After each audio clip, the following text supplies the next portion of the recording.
Sarah, renters' rights, there's so much information. What do you need to know if you're renting and how you can deal with your landlord? Essentially, when you don't pay rent, your landlord can take you to court in an unlawful detainer action or an eviction action to collect that rent, and they can kick you out of your home or their home. And while this state of emergency is in place, they cannot do that.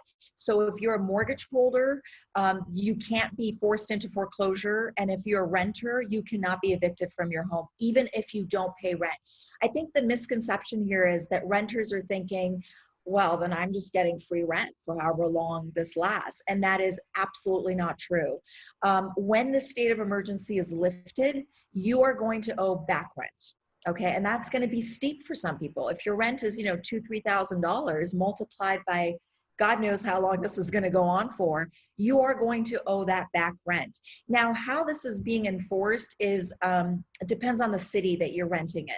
So if you look up Los Angeles, city of Los Angeles, which is the largest city in the state, there are certain rules and regulations that you have to follow. So for instance, while you don't have to prove to your landlord that you have a COVID-related inability to pay, like you lost your job, you lost your income, you have sick people in your family, you have medical bills. You don't have to prove that to your landlord. You can simply write them about 7 days before your rent is due and say, I have financial difficulty because of COVID-19. I'm not gonna be able to pay the rent for a while. You notify them preferably before the rent is due.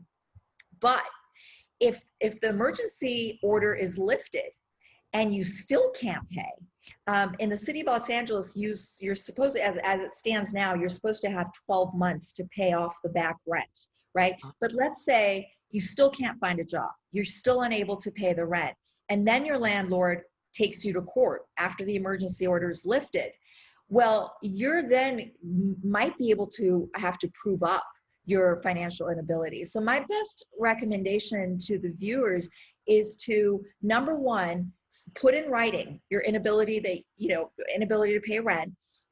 Give it to your landlord ahead of the due date for your rent, and keep records of your loss of income, your loss of employment, and all the reasons why you're unable to pay. Because if you end up in court after the emergency order is lifted, a judge might want to know, wait a second, are you just using the COVID-19 pandemic as an excuse, or did you really have financial difficulty because of it? And can your landlord raise your rent during this time? Nope. They cannot raise your rent. They cannot even evict you based on, for example, some leases say you can't have a third person living there. You can't have a pet there. If you end up having additional occupants in your unit, or you have pets in your unit that you had to move in because of COVID-19 circumstances, people get ill, they can't take care of their pets, so you take over your family member's pet, for example, they cannot evict you for that. So they're really, it's sort of like it's frozen in time, and there's not going to be any court action around it until the emergency order is lifted. And even then, you're going to have a period of time, and for example, in LA, for 12 months to pay off the back rent. And courts are completely backlogged. They're on modified operations right now, so nothing is going. I mean, there's no trials until 2021 and possibly later. So, I think of this pandemic as such a fluid. It's unprecedented. None of us have lived through this, and even the law has to be fluid. So I think right now we know we're going to have 12 months to pay off the rent after the emergency order is lifted. But who knows? That may get extended. It might go to 24 months or 18 months. Yeah. So definitely keep up with the information and know your rights. Thank you, Sarah.